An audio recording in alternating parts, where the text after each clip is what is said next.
Hey there, it's Mitzi. Welcome to my channel. Today I wanted to talk about my February TBR.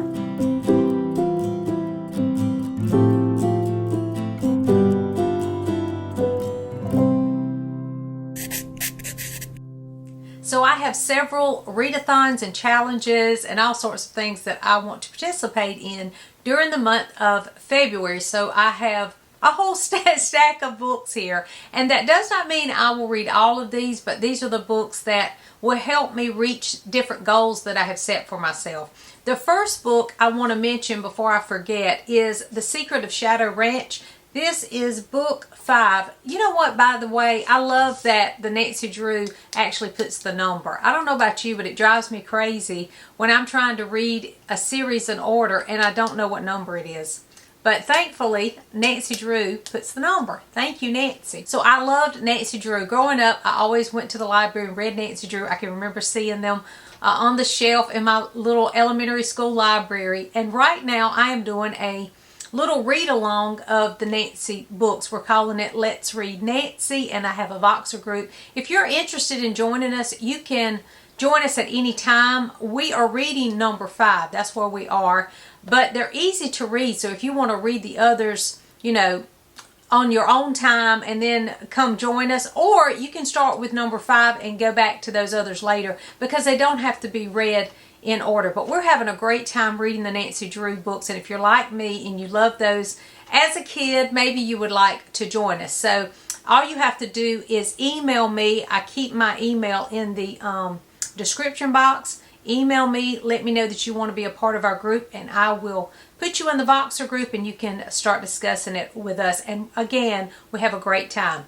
But Let's Read Nancy is reading this book for February, and that is The Secret of Shadow Ranch, and I'm excited for that one. I'm also co-hosting the Little House Readathon from February 7th through February 10th. We will be reading anything that pertains to Little House on the Prairie, and I'm going to do a separate video about some of the other books I want to read during that time. Last year I read the whole Little House on the Prairie series. I just went back through all of them and reread them, and that was just great. But this year I decided I'm going to do things a little differently, and I'm going to pull in some other writings of Laura Ingalls Wilder into the mix too. But I did want to mention, in case you want to participate in the Little House Readathon, that our group read is Old Town and the Green Groves. And I mentioned this in my announcement video, but I didn't have a copy of it yet. So this is what it looks like. Hopefully your library has it. It's not very long, and I think it will be a fun one. It's written by Cynthia Rowlett. Cynthia Rowlett wrote this one, and I think it's about those missed years that she does that Laura Ingalls Wilder didn't write about. I think that's what this is kind of filling in some gaps for. So I'm excited for that. Again, this is the group read, and that is February 7th through the 10th. And we will have a live stream on February 10th. I think we decided on 6 p.m. February 10th, 6 p.m. my time, which is Eastern time.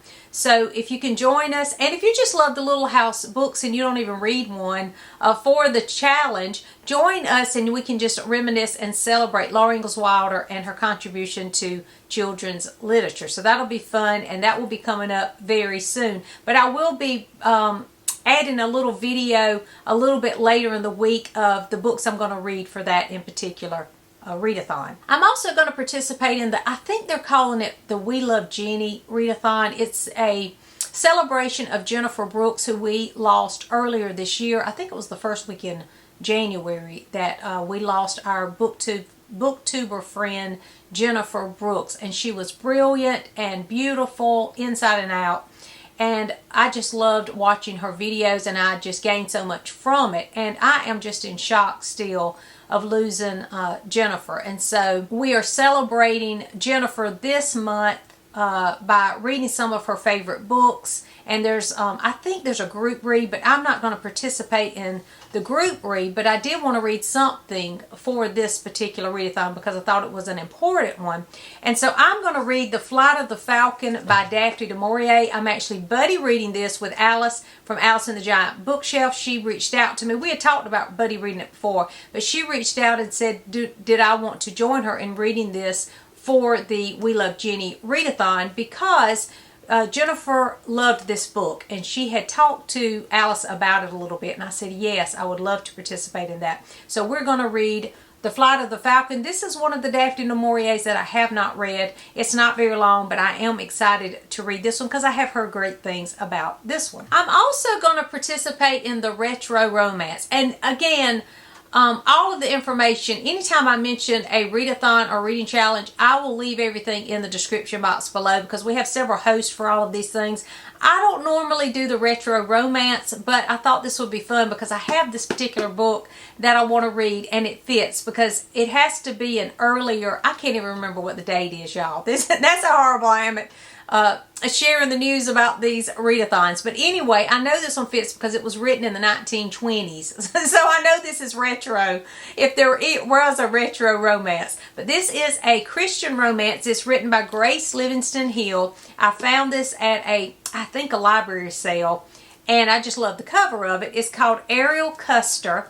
And I read my first Grace Livingston Hill at Christmas, and I loved it. And so I wanted to definitely read this one this year.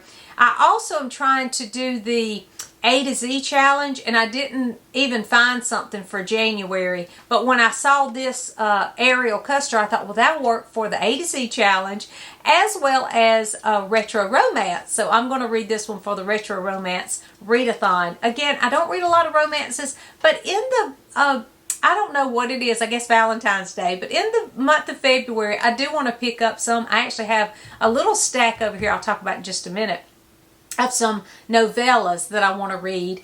And I think I want to watch some, fun little cheesy romances too during the month of February. So we'll see. But I am participating in the Retro Romance readathon. I also have a book for the Serious About Series challenge.